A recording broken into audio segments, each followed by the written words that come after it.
When Samuel Johnson woke up that morning, he expected it to be just another day on his farm, tending to his crops and living the simple life he had always known.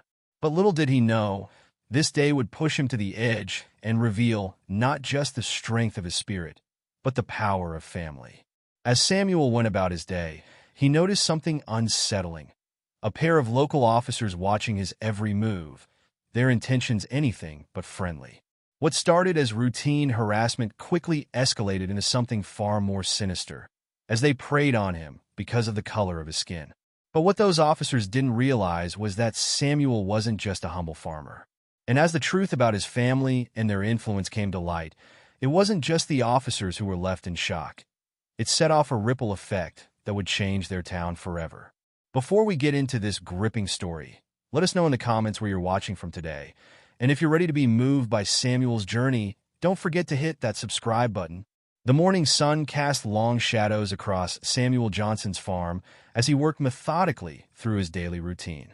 At 78 years old, his movements were slower than they used to be, but his hands remained steady and strong from decades of working the land. The dawn light caught the silvery strands in his close-cropped hair as he bent to inspect a row of young corn shoots, his weathered fingers gently touching the tender leaves. Looking good this year, he murmured to himself, satisfaction evident in his deep voice.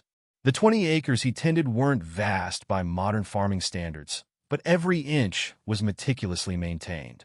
The neat rows of vegetables, the well-maintained fencing, and the freshly painted barn stood as testament to Samuel's lifelong dedication. Rising carefully, he stretched his back and surveyed his property.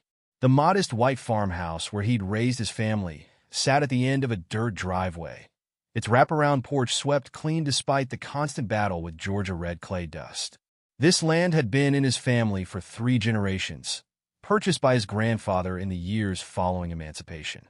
Samuel felt that history in every step he took across the fields. As the morning progressed, Samuel climbed into his old pickup truck, heading into town for supplies. The vehicle, like everything else he owned, was well-maintained despite its age. He pulled into Parker's General Store, the bell above the door announcing his arrival, with a cheerful jingle. "Morning, Mr. Johnson," Tommy Parker called out from behind the counter. The young shopkeeper's face lit up with genuine warmth. "How are those tomatoes coming along?" "Morning, Tommy," Samuel replied, his usually serious expression softening. "They're coming along just fine. Should have the first batch ready for your mama's famous chow chow in about 2 weeks. She'll be mighty pleased to hear that. Nobody's tomatoes compare to yours, Mr. Johnson. It's like you've got magic in those hands." As Samuel gathered his supplies, other customers filtered in and out of the store. Some, like Mrs. Harrison, the retired schoolteacher, offered polite but distant nods. Others, like Bill Whitaker and his teenage son, deliberately avoided eye contact, shifting away when Samuel walked down the same aisle. The subtle dance of small-town racial dynamics played out in silent gestures and averted gazes. "Don't mind them none, Mr. Johnson," Tommy said quietly as he rang up Samuel's purchases. "Some folks just can't seem to move with the times." Samuel's smile was gentle but tired. "Been that way all my life, son. Some things change slower than others." He counted out exact change from his worn leather wallet, the movement practiced and precise. Driving back home, Samuel's eyes briefly caught the photograph tucked into his dashboard. It showed a younger version of himself standing proudly next to his son Derek at his FBI Academy graduation. Now a high-ranking official in the bureau, Derek had come a long way from the curious boy who used to follow Samuel around the farm, asking endless questions about everything from soil pH to weather patterns. Samuel's chest swelled with pride at the thought of his son's achievements, though he rarely spoke of them to others. That wasn't his way. Besides, in his experience, drawing attention to success, especially as a black man in a small southern town, often invited trouble. As if summoned by that very thought, red and blue lights suddenly flashed in his rearview mirror. Samuel's hands tightened on the steering wheel as he carefully pulled over to the side of the empty country road. He'd been driving exactly the speed limit, as he always did, and his truck's registration and insurance were current. 2 officers approached, one on each side of the vehicle. Their nameplates read Miller and Tucker, Officer Miller, a stocky man with close-cropped blonde hair, tapped on the driver's window with his flashlight despite the bright morning sun. Samuel lowered the window, keeping his hands visible on the steering wheel. "Good morning, officers. Is there a problem?" "License and registration," Miller demanded without preamble, his tone carrying an edge of contempt. As Samuel carefully reached for his documents, Officer Tucker spoke from the passenger side. "Your taillight's out, old-timer." "With all due respect, officer, I checked all my lights just yesterday." "They were working fine," Samuel replied calmly, though his heart was beginning to race. "You calling my partner a liar?" Miller's voice turned dangerous. "No, sir. Just stating a fact." "Step out of the vehicle," Miller ordered. Samuel complied slowly, his joints protesting this sudden movement. The officers made him stand by the roadside while they performed an unnecessarily thorough inspection of his truck. Other vehicles passed by, slowing to stare at the scene, an elderly man being questioned by two officers. Samuel kept his face neutral, though shame burned in his chest. "Well, would you look at that?" Tucker announced after their inspection. "Tail light's working now. Must have been a loose connection." "You're lucky this time," Miller added, handing back Samuel's documents with deliberate carelessness. "Better keep everything in proper order, Mr. Johnson. Never know when we might need to perform another inspection." The threat in those words was clear as crystal. Samuel waited until the patrol car pulled away before getting back into his truck. His hands were shaking slightly as he put the key in the ignition. The rest of the drive home passed in a blur. Samuel parked his truck in its usual spot and unloaded his supplies mechanically, his mind replaying the encounter. The weight of the officer's words pressed down on him like a physical burden. Instead of going inside, he walked out to his fields. The familiar smell of earth and growing things usually brought him peace, but today it provided little comfort. As he moved between the rows of plants, checking for insects and adjusting support stakes, his movements were automatic, his thoughts elsewhere. The sun climbed higher in the sky, but Samuel barely noticed the increasing heat. He worked steadily, losing himself in physical labor as he had done so many times before when troubled. But the unease remained, settling deep in his bones like an unwelcome guest. As evening approached, Samuel finally stopped working and stood at the edge of his property. The setting sun painted the sky in shades of orange and purple, a beautiful sight that usually filled him with satisfaction after a day's work. Today, however, he could only think about what tomorrow might bring. He glanced down at his soil-stained hands, hands that had worked this land for over 5 decades, hands that had raised a son to become a man of justice and integrity. These same hands now trembled slightly as he thought about the officer's veiled threats. A whippoorwill called from the woods behind his house, its mournful song echoing across the darkening fields. Samuel squared his shoulders and headed inside, determined to carry this burden alone. But as he cleaned up for the evening, the quiet of his empty house seemed to amplify his concerns. Before bed, he paused at the window, looking out over his darkened farm. The moon cast enough light to silhouette the barn and storage sheds, structures he'd built or maintained himself over the years. This land was more than just property. It was his heritage, his life's work, his legacy. The thought that it might now become a source of vulnerability weighed heavily on his heart. "Lord, give me strength," he whispered into the darkness, his voice barely audible even to himself. Then he turned away from the window, preparing himself for whatever challenges tomorrow might bring, knowing that for now, his fears would have to remain unspoken. The patrol car sat idle behind May's Country Diner, its engine ticking as it cooled in the late morning heat. Inside, Officers Miller and Tucker lingered over their third cup of coffee, the remains of breakfast scattered across the dashboard. The air conditioning struggled against the Georgia summer, and sweat beaded on Miller's forehead as he watched customers come and go from the diner's sun-bleached entrance. "You know what I've been thinking about?" Miller said, wiping his face with a paper napkin. "That old man Johnson's place. Did you see how well-maintained everything was? Man that age, sitting on property like that. Bet he's got a nice little nest egg tucked away." Tucker shifted in his seat, the leather creaking beneath him. "Yeah, I noticed that too. All that equipment, those new storage sheds. Even got one of them fancy irrigation systems in his south field. He took a long sip of his coffee, grimacing at the bitter dregs. People like him, they always keep cash around. Don't trust banks much. Can't blame him, Miller chuckled darkly. Banks weren't too friendly to their kind back in the day. But he's got money stashed all over that farm. The morning sun glinted off the diner's windows, casting sharp reflections across their faces. Tucker crumpled his empty cup and tossed it into the back seat, where it joined a small collection of fast food wrappers and empty energy drink cans. "Remember that Vietnamese couple with the convenience store over in Bedford County?" he asked, a slow smile spreading across his face. "What was it we found wrong with their place? Health code violations?" "Fire code," Miller corrected, grinning. "Amazing how many violations you can find when you know where to look. They paid up nice and quiet, didn't they? $5,000 to make it all go away. Then another 3 the next month," Tucker added, "until they finally sold the place and moved away. Shame about that." Both officers laughed, the sound echoing in the confined space of their patrol car. Miller's fingers drummed against the steering wheel, his wedding ring catching the sunlight. "Johnson's going to be even easier," he said confidently. "Man's all alone out there. No wife, she passed years ago. Son moved away to the big city. Nobody to make a fuss. Plus, who's he going to complain to?" Tucker snorted. "Sheriff Davis? Man spends more time on the golf course than in his office. Deputy Phillips? That boy's so green he probably still sleeps with his teddy bear." "Perfect setup," Miller agreed. "And it's about time we did another property inspection, don't you think? Make sure everything's up to code." The patrol car's engine roared to life, and they pulled out onto the main road. The town's modest buildings gave way to rolling farmland, the morning sun painting everything in deceptively peaceful shades of gold and green. Samuel was on his knees in the vegetable garden when he heard the crunch of tires on gravel. He'd been carefully tending to his tomato plants, adjusting their supports and checking for signs of blight.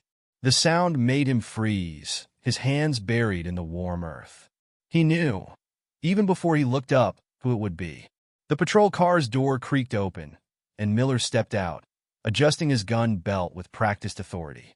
Tucker followed, already pulling out a clipboard and pen. Samuel slowly stood, his knees protesting the movement. Soil fell from his calloused hands as he wiped them against his worn work pants. "Good morning, officers," he said carefully, trying to keep his voice steady. "What brings you out here today?" Miller approached with the confident stride of a man used to intimidating others. "Routine property inspection, Mr. Johnson. We've had some complaints about local farms not meeting safety and zoning requirements." The word complaints hung in the air like summer humidity. Samuel felt sweat trickle down his back, and not just from the heat. "Complaints?" He frowned, glancing between the two officers. "I've been farming this land for over 50 years. Never had any complaints before." Tucker was already walking toward the barn, his boots leaving deep impressions in the soft soil of Samuel's carefully maintained paths.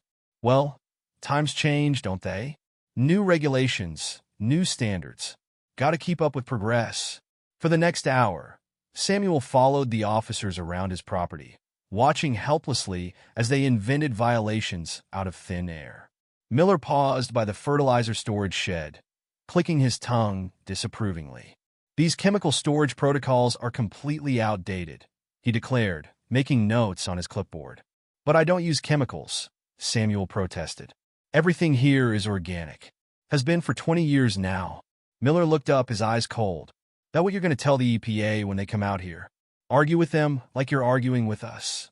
Samuel fell silent, his hands clenching and unclenching at his sides. They moved on to the barn, where Tucker ran his hand along the ancient but sturdy wooden beams. "Fire suppression systems inadequate," he announced. "And these setbacks from the property line? Not up to code. Not even close. Those property lines were established in 1920, Samuel said quietly. "They've never been an issue before." "Before being the operative word, Mr. Johnson," Miller said, his voice dripping with false concern. "Times change. Standards change. People need to change with them, don't they?" The morning had grown hot and sticky, but Samuel felt a deep chill in his bones. He watched as the officers continued their charade of inspection, knowing what was coming but powerless to stop it. Finally, Miller turned to face him, holding up his clipboard like a shield. "This is quite a list of violations, Mr. Johnson. Could mean serious trouble. Health department might have to get involved. Maybe even shut you down temporarily while you get up to code." The words hit Samuel like physical blows. "Shut down? But I'm in the middle of growing season. My crops." "Of course, there might be a way to handle this unofficially," Tucker interrupted, sharing a look with his partner. "Save everyone a lot of paperwork and trouble. $2,000 should cover the first round of improvements." The amount hung in the air between them. Samuel's mouth went dry as cotton. $2,000? That's cheaper than losing your farm, isn't it? Miller's voice had an edge sharp enough to cut. "We'd hate to see that happen, Mr. Johnson. Place like this, been in your family a long time, hasn't it?" Samuel looked around at his land. The neat rows of vegetables, the well-maintained buildings, the fields his father had worked before him. Everything he'd built his life around, everything he'd hoped to pass on to Derek someday. The weight of generations seemed to press down on his shoulders. I'll need to go to the house to get it," he said finally, his voice barely above a whisper. Inside his kitchen, Samuel's hands trembled as he reached for the old coffee can hidden behind the flour containers in his pantry. The metal was cool against his fingers as he removed the lid. Inside lay the money he'd been saving for new irrigation equipment that would have helped him expand his organic operation next season. As he counted out the bills, memories flooded his mind. His father teaching him to count change in this very kitchen. His late wife, Grace, keeping their modest books at the same table.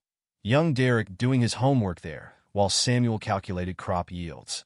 Now here he was, counting out protection money like something from an old gangster movie. When he handed over the money, Miller didn't even bother to count it. He just folded the bills and stuffed them in his shirt pocket, a smile playing at the corners of his mouth. "Smart choice," he said, patting his pocket. "We'll be back to check on those improvements. Keep up the good work, Mr. Johnson." The patrol car's engine roared to life, and Samuel watched them drive away, dust billowing in their wake. He stood in his driveway until the dust settled, then walked slowly back into his house. The kitchen felt different now, tainted somehow by what had just happened. He sank into his chair at the kitchen table, his body feeling suddenly ancient. The morning sun streamed through the window, falling across the faded tablecloth Grace had picked out years ago. The cheerful pattern seemed to mock him now. Pulling out his checkbook and savings book, Samuel began to do calculations that made his heart heavier with each number he wrote. The irrigation money was gone. His monthly Social Security check wouldn't come close to covering another inspection. The small profit he made from selling his organic vegetables at the farmer's market would barely keep the lights on. His eyes drifted to the phone on the wall. He could call Derek. His son would want to know about this. Would probably insist on helping. But the thought made Samuel's stomach churn. Derek had worked so hard to build his career, to make something of himself beyond this small town. The last thing he needed was his father's troubles pulling him back. The next few days brought no relief. The officers returned twice more, each time with new violations to cite and higher demands for money. $4,000 for supposed electrical code violations in the barn. Wiring that Samuel's licensed electrician cousin had installed just last year. $3,000 for improper waste management, though his composting system was so efficient that the County Agricultural Extension Office had used it as a demonstration site. Each visit left him more drained, both financially and emotionally. His savings vanished like morning dew under a hot sun. The stress began to show in his work. He found himself making simple mistakes, forgetting to water sections of crops, missing signs of pest damage he would normally spot immediately. His beloved farm, always so meticulously maintained, began to show signs of neglect. The tomato plants he'd been so proud of developed blight because he missed the early warning signs. The corn wasn't getting proper irrigation because he couldn't focus on maintaining the schedule. Even his regular customers at the farmer's market noticed the decline in quality, though they were too polite to mention it. One evening, as he sat on his porch trying to figure out how to make his remaining money stretch, his phone rang. Seeing Derek's name on the caller ID made his heart skip a beat. For a moment, he considered not answering, but he knew his son would only worry more if he didn't pick up. Hey, Dad. Derek's warm voice came through the speaker. Just checking in. How are you doing? Samuel shifted in his rocking chair, trying to keep his voice steady. I'm fine, son. Just another day on the farm. How's work keeping you? Busy as always. But something tells me you're not fine, Dad. Tommy Parker called me earlier today. Samuel closed his eyes, his free hand gripping the porch railing. Of course Tommy would notice something was wrong. The boy had known him his whole life, had practically grown up in Samuel's kitchen eating Grace's cookies and listening to farming stories. It's nothing I can't handle, Derek. Dad? Derek's voice was firm now, reminding Samuel of Grace when she wouldn't let him dodge a difficult conversation. Tommy says you look tired, worried. Says you stopped coming into town as much. And he mentioned something about police cars being out at the farm. What's going on? Samuel sat silent for a long moment, watching the sunset paint the sky in shades of orange and purple. The same colors his father had taught him to watch for, to predict the next day's weather. The weight of the past weeks pressed down on him like a physical thing. There have been some issues with the local police, he finally admitted. They've been conducting inspections, finding violations. What kind of violations? All kinds. Safety codes, zoning regulations. They say they could shut down the farm if I don't address them. And let me guess, they're offering to handle it unofficially for cash payments? Samuel's silence was answer enough. The creaking of his rocking chair filled the pause in conversation. How much have they taken, Dad? About 9,000 so far, Samuel admitted quietly, the number tasting bitter in his mouth. But Derek, don't you worry about $9,000? Derek's voice rose. Dad, that's extortion. Why didn't you tell me sooner? You've got your own life, your own responsibilities. I didn't want to burden you with this. You're not a burden, Dad. You're my father, and what they're doing is illegal. How long has this been going on? Couple of weeks now, since they pulled me over about a supposed broken tail light. There was a pause on the line, and Samuel could practically hear his son thinking. When Derek spoke again, his voice was calmer, but had a steel edge to it that Samuel recognized from Grace's dealings with people who tried to take advantage of them. Okay, Dad, I want you to promise me something. If they come back, don't give them any more money. Just stall them. Tell them you need time to get it together. Can you do that? I can try, Samuel said, watching a whippoorwill swoop across his field, catching insects in the fading light. But son, please don't do anything that might make things worse. These men, they're not afraid to throw their weight around. Trust me, Dad. I know exactly how to handle people like this. Just hold on a little longer, okay? After hanging up, Samuel remained on the porch until the fireflies began to emerge, their gentle lights blinking in the gathering dusk. The evening air was heavy with the scent of his jasmine vines, Grace's favorite. She planted them when they first married, and he'd maintained them carefully after she passed, just as he maintained everything else on the farm. Inside, he looked at the family photo on his mantle, himself, Grace, and young Derek at his high school graduation. Grace would have insisted on telling Derek from the start. She never believed in suffering in silence. Pride's all well and good, she used to say, but it won't keep you warm at night or put food on the table. Maybe you were right, old girl, he whispered to the photo, touching it gently. Maybe you were right all along. He went to bed that night with his mind still churning. But for the first time in weeks, a small spark of hope had kindled in his chest. Outside his window, the whippoorwill called again, its song carrying across the darkened fields where generations of his family had worked and dreamed and endured. Whatever came next, he wasn't alone anymore. Derek Johnson sat in his Washington, D.C. office, the glow of his computer screen illuminating his concerned face as he dug through police records. His father's phone call had set off every alarm bell in his mind, and now, 3 days later, he was piecing together a disturbing pattern. Jesus Christ, he muttered, scrolling through complaint after complaint against officers Miller and Tucker. Most had been dismissed or buried, but the pattern was clear. Traffic stops targeting minority business owners, suspicious property inspections, complaints that mysteriously disappeared after cash changed hands. His office phone rang, interrupting his thoughts. Johnson speaking. Sir, I've got those financial records you requested on the Spencer County Police Department, his assistant said. Sending them to your secure email now. Thanks, Sarah. And the surveillance photos? coming through as well. Our field office in Atlanta was very cooperative. Derek opened the files, his jaw tightening as he studied the images. They showed Miller and Tucker making repeated visits to various minority-owned businesses in the county. The financial records told an even more damning story. Both officers had made suspicious cash deposits far exceeding their salaries. His cell phone buzzed. Tommy Parker calling again. "Tommy, what's happening?" "Mr. Derek, they're back at your daddy's farm right now. And something feels different this time. They've got mean looks about them." Derek's heart raced. "I'm on my way. Keep an eye on things, but don't intervene." He was already moving, grabbing his jacket and badge. "Sarah, initiate operation cleanup. Alert the Atlanta field office. We're moving now." Meanwhile, at the farm, Samuel stood in his driveway, facing Miller and Tucker. The morning sun cast harsh shadows across their faces as they approached, their stance more aggressive than ever. $20,000, Miller demanded, stepping into Samuel's personal space. "That's what it'll take to keep your farm operational this month." Samuel's hands trembled, but his voice remained steady. "I don't have that kind of money. And even if I did, I wouldn't give it to you." Tucker's face darkened. "Wrong answer, old man. You've been cooperative up till now. Don't ruin a good thing." "Good thing?" Samuel's voice rose slightly. "You've taken almost everything I have. My savings, my equipment, money. No more." Miller's hand moved to his belt. "Maybe we need to show you what happens when people don't cooperate." He walked over to Samuel's tractor, pulling out his baton. "Shame about this equipment. Accidents happen all the time on farms."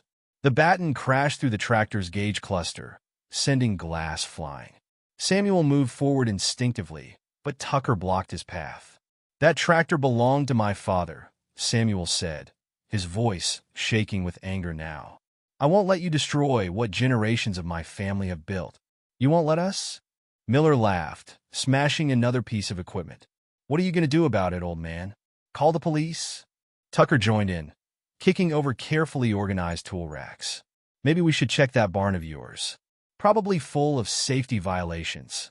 Might need to burn it down, start fresh. Touch that barn, and it'll be the last thing you do." The new voice cut through the chaos like a knife. Everyone turned to see Derek Johnson standing there, his FBI badge gleaming in the morning sun. He looked every inch the federal agent in his dark suit, his stance radiating authority. "Who the hell are you?" Miller demanded, though his voice had lost some of its edge. "FBI Assistant Director Derek Johnson." He moved to stand beside his father. "And you're both under arrest." Tucker forced a laugh. "For what?" "We're conducting a routine property inspection." "Right, Mr. Johnson?" He looked at Samuel with threatening eyes. "The only routine thing here is your pattern of extortion," Derek replied calmly. "We've been building a case against you for weeks. Every complaint, every suspicious deposit, every inspection. It's all documented." Miller's face had gone pale, but he tried to maintain control. "You can't prove anything. It's our word against his." "Actually," Derek smiled coldly, "it's your word against about 20 victims we've interviewed. Plus surveillance photos, financial records, and..." He paused as vehicles began pulling up to the farm. Federal agents who've been watching this whole encounter. FBI agents emerged from the vehicles, weapons drawn. "Hands where we can see them," one shouted. Miller and Tucker froze, their faces showing real fear for the first time. As agents moved in to handcuff them, neighbors began gathering at the edge of the property, drawn by the commotion. "You have the right to remain silent," Derek began, taking personal pleasure in reading them their rights. "Although I doubt that'll help you much. We've got enough evidence to put you away for a very long time." As the officers were led away, Samuel stood quietly watching, his expression unreadable.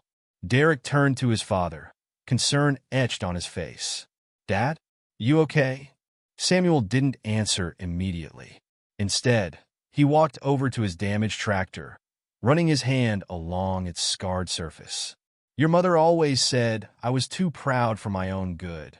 He finally spoke, his voice thick with emotion. "Said someday it would cost me. Dad, this wasn't about pride. You were trying to protect me, keep me from worrying, and look what it almost cost us." Samuel gestured to his vandalized equipment. "Everything we've built, everything we've worked for." But they didn't win, Derek insisted, placing a hand on his father's shoulder. You stood up to them in the end.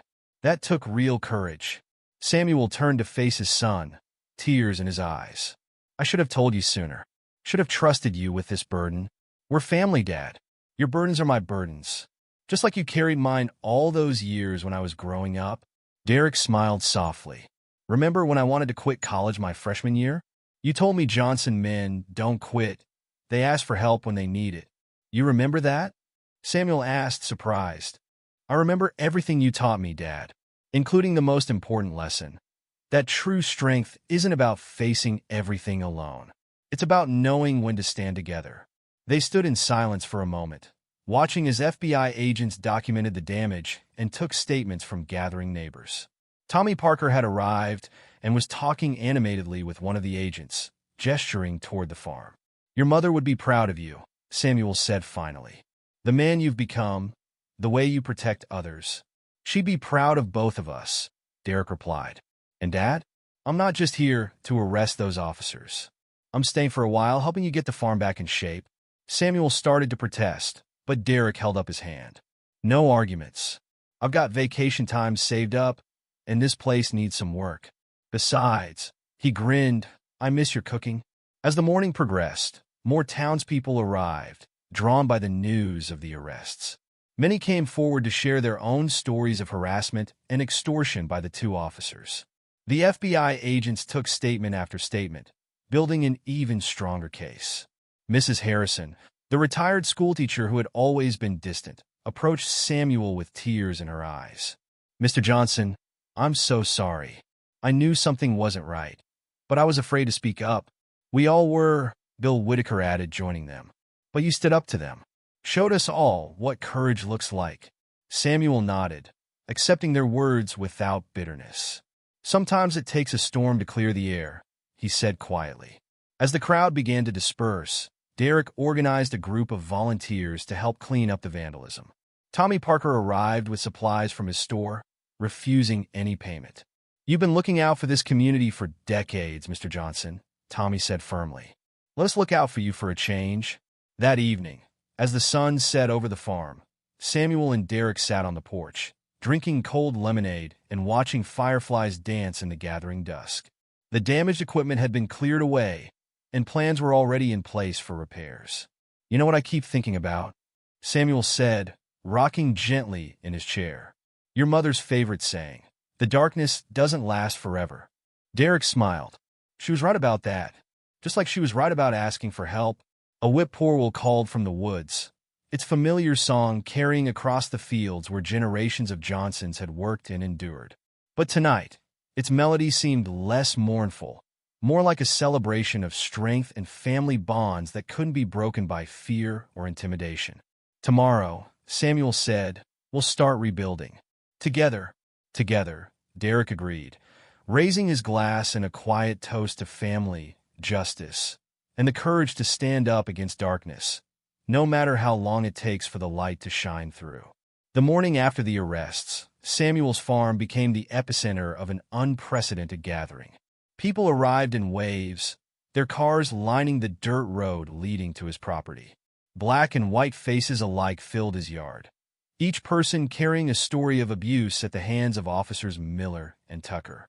They threatened to shut down my hair salon last year, Mrs. Jenkins, an elderly black woman, shared with the FBI agents who had set up a temporary command post on Samuel's porch. Said my ventilation system wasn't up to code. Took $3,000 to make it right. Similar stories poured in throughout the day. The Martinez family, who owned the Mexican restaurant in town, described months of harassment about their health permits. Mr. Chun, whose convenience store had been in the community for 2 decades, revealed how the officers had demanded protection money disguised as security consultation fees. Sarah Williams, a young reporter from the Atlanta Journal-Constitution, moved through the crowd, recording testimonies and taking photographs. This isn't just a local story anymore, she told Derek, who was coordinating with FBI investigators. What happened here speaks to a pattern of systemic abuse that's been ignored for far too long. The town's mayor, John Patterson, arrived around noon, his face ashen as he listened to story after story. He'd been in office for 6 years but claimed ignorance of the officers' activities. With all due respect, Mayor, Tommy Parker spoke up, his usually cheerful face serious. We tried to report this. How many complaints got lost in the system? How many times did people come to town hall only to be turned away?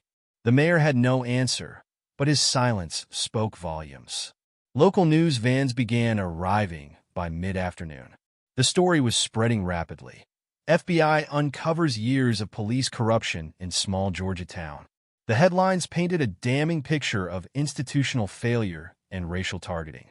Sheriff Davis, who had spent more time on the golf course than in his office, submitted his resignation by email. 3 other officers who had known about Miller and Tucker's activities but remained silent were placed on administrative leave pending investigation. Through it all, Samuel watched from his kitchen window, still processing the events of the past few weeks. The sight of his damaged farm equipment had been replaced by something remarkable: people working together to repair what had been broken. Bill Whitaker and his teenage son were fixing the tractor's gauge cluster, using parts donated by the local farm supply store. Mrs. Harrison organized a group of women to prepare lunch for the volunteers. Even Mr. Chin closed his store early to help repaint the barn door that Tucker had damaged. "It's something else, isn't it?" Derek said, joining his father at the window. "All these people coming together?" Samuel nodded, his eyes misty. "Your mother always said there was more good than bad in people. Just takes the right moment for it to show." Outside, the work continued throughout the afternoon.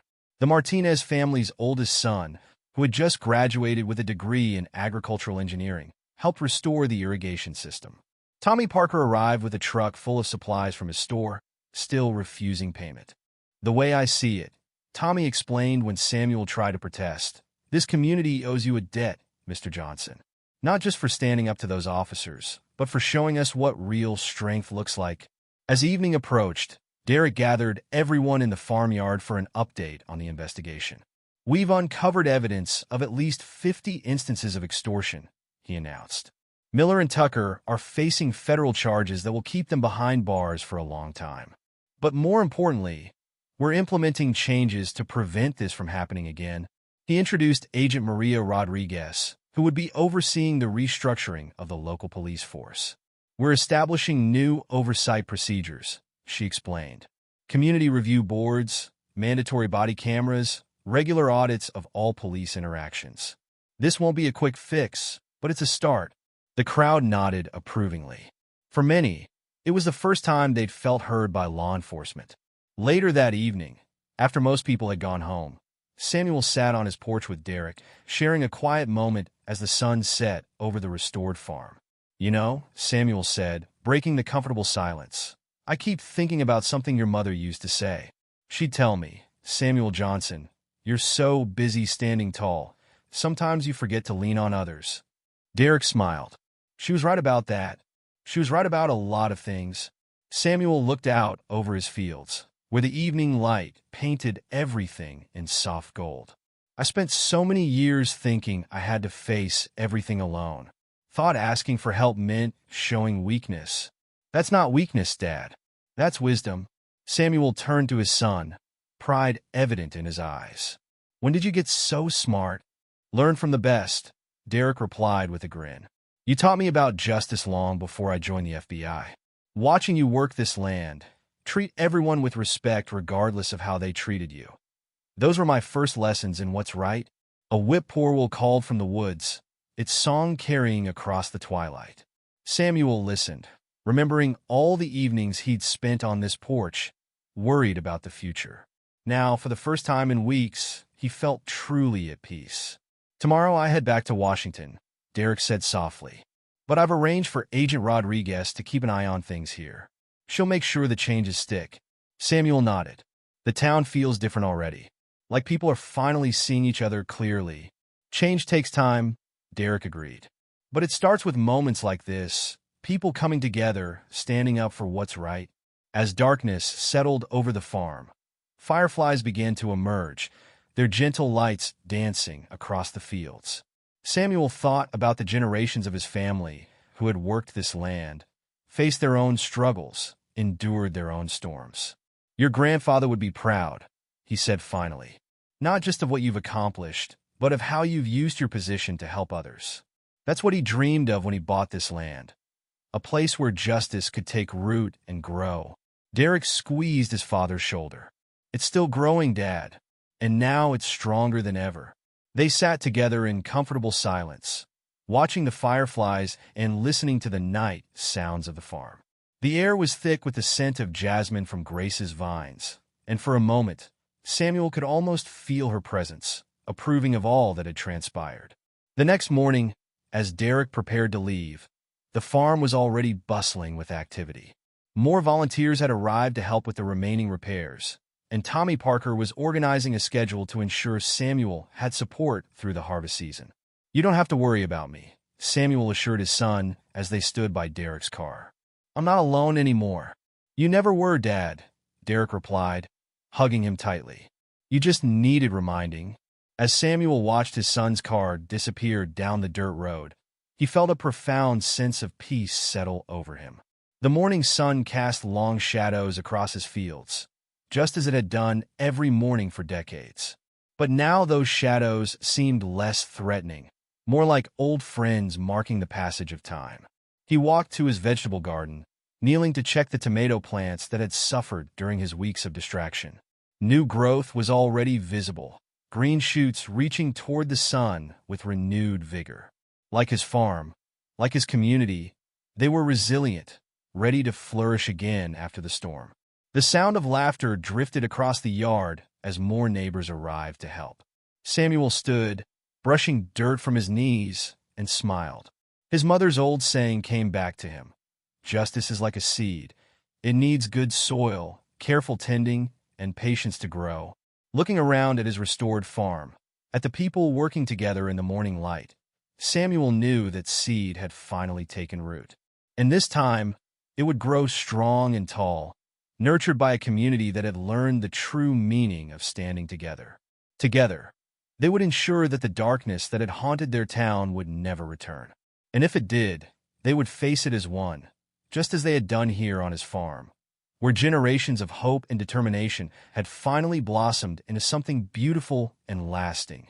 True justice, growing strong under the Georgia sun. 3 months after the arrests of officers Miller and Tucker, Samuel Johnson's farm had transformed into something more than just a place where vegetables grew. It had become a symbol of hope and resilience for the entire community. The autumn air was crisp as Samuel stood in his fields, surveying the abundant harvest before him.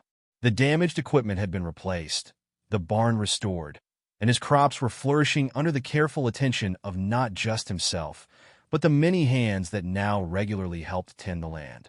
"Mr. Johnson," called Tommy Parker, walking up with a clipboard.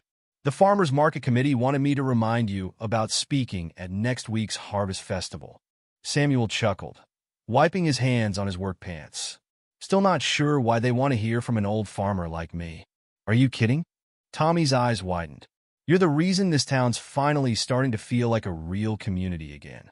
People look up to you." It was true, though Samuel still found it strange.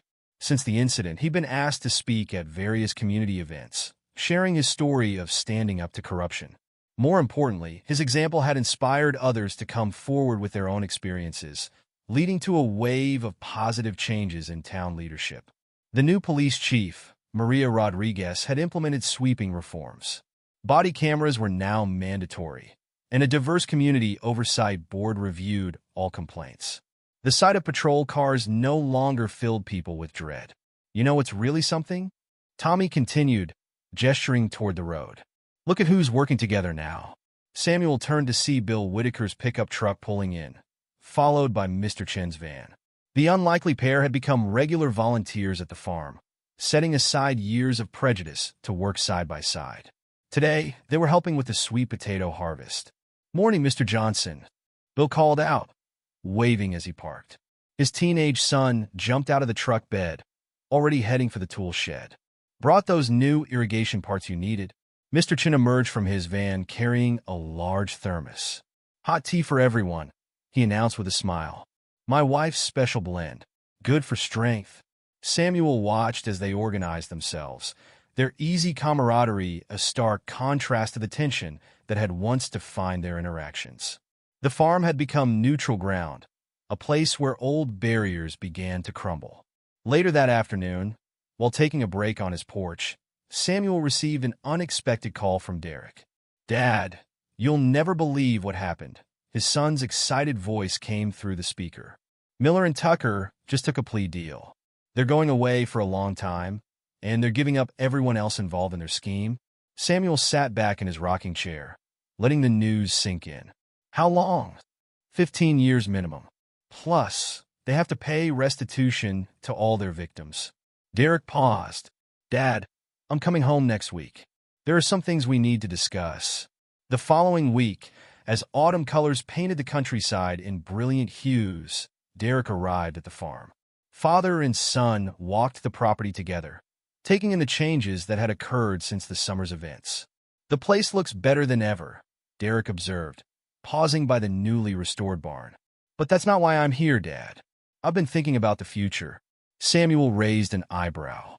"Oh, I'm taking a position at the Atlanta field office," Derek announced. "Close enough to visit regularly, far enough to let you keep your independence." Samuel felt his heart swell with emotion. "Son, you don't have to dash." "I want to," Derek interrupted gently. "What happened here? It showed me the importance of staying connected to your roots. Besides," he grinned, "someone needs to keep an eye on you and make sure you're not working too hard." That evening, after Derek had gone to bed, Samuel sat at his kitchen table with a pen and paper. He'd been meaning to write this letter for months. "Dear Grace," he began, his weathered hand steady as he wrote. "You always said I was too proud for my own good, and you were right. But our boy helped me learn the lesson you tried to teach me all those years. That true strength comes from standing together. You should see the farm now, sweetheart. Those jasmine vines you planted are still blooming, and they've spread all along the porch. But more importantly, you should see how the town has changed. People who never spoke to each other are working side by side in our fields. Children play together regardless of their color. It's becoming the kind of place we always dreamed it could be. Derek makes us proud every day. He's not just enforcing the law. He's making sure justice serves everyone equally. Remember how you used to say, 'He had my stubbornness, but your heart?' You were right about that too. I miss you every day, but I feel your presence in every positive change that's happening here. Your spirit of kindness and acceptance is finally taking root in this community, and I know you'd be smiling to see it." Samuel paused, wiping away a tear before continuing. "Our grandson starts college next year. Can you believe it? He wants to study agricultural science. Says he wants to help modernize the family farm someday. The legacy you helped build will continue growing, just like those jasmine vines. With all my love, Samuel." He folded the letter carefully and placed it in his Bible, next to the pressed jasmine flower he'd saved from their wedding day. The next morning, Samuel rose early as usual, but something felt different. The weight of fear and isolation that had burdened him for so long was gone, replaced by a sense of purpose and connection. As he walked his fields in the dawn light, he noticed Mrs. Harrison's car pulling up. The retired schoolteacher now ran a program bringing students to learn about organic farming practices on his land. "Good morning, Mr. Johnson," she called out cheerfully. "The fourth graders are coming today. They're so excited about harvesting those pumpkins they planted." Samuel smiled, remembering how this same woman had once crossed the street to avoid him. Now she was one of his most enthusiastic supporters. By mid-morning, the farm was alive with activity. Children's laughter mixed with the sounds of work and conversation. The Martinez family had set up their food truck near the barn, serving lunch to volunteers. The smell of fresh tortillas and Mrs. Chen's tea created an atmosphere of warmth and welcome. Tommy Parker, who had become something of an unofficial farm manager, was giving tours to visitors from neighboring counties who wanted to learn about their community's transformation. "It all started right here," Samuel overheard him saying. "One man's courage showed us that change is possible when we stand together." As the sun began to set, Samuel stood on his porch, watching the last visitors leave. The field stretched out before him, golden in the evening light. His father's old truck sat gleaming with new paint next to Derek's car. The barn door swung gently in the breeze, its fresh coat of red paint a bright contrast against the darkening sky. A whippoorwill called from the woods, its song no longer seeming mournful but triumphant. The fireflies were beginning to emerge, their lights dancing across the fields like stars brought down to earth. Samuel thought about the letter in his Bible, about Grace's jasmine vines still blooming, about Derek moving closer to home, and about all the changes that had transformed his community. He thought about how fear and isolation had been replaced by strength and unity. "You were right, old girl," he whispered to the evening air, knowing somehow that Grace could hear him. The darkness doesn't last forever. Sometimes it just takes a little courage to let the light in. And as night settled over the farm, Samuel Johnson stood tall, no longer alone, but surrounded by the invisible threads of community, family, and hope that had finally woven themselves into something stronger than fear, more lasting than hatred, and more powerful than any darkness that might try to return. The farm would continue to grow, not just vegetables and fruits, but something far more precious, a legacy of justice, unity, and the courage to stand together against the shadows that threatened to divide them. And in that growth, Samuel had found not just peace, but a new purpose, one that would continue to bear fruit for generations to come. Samuel's and Derek's story is a powerful reminder that real strength isn't just about standing tall when everyone is watching, but how you handle yourself when you're underestimated and alone. What would you have done in Samuel's shoes, facing such injustice? Have you ever been scammed by someone unjustly? Let us know in the comments below. And if this story moved you, don't forget to hit that subscribe button so you never miss more inspiring and heartwarming stories like this one.